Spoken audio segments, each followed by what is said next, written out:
L'amic Tió.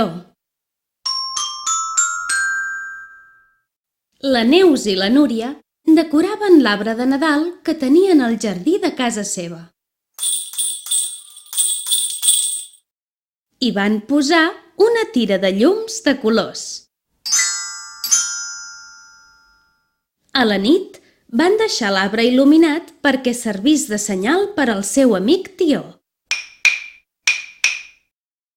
Com cada any, l'amic Tió s'hi va presentar. Elles el coneixien pels ulls i la barretina.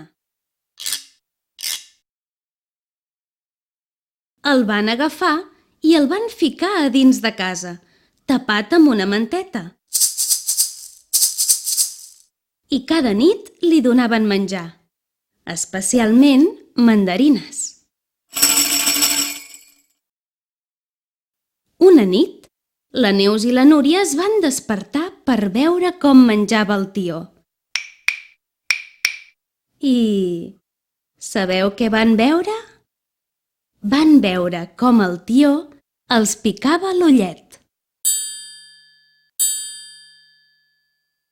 I catacric, catacrac, aquest conte s'ha acabat.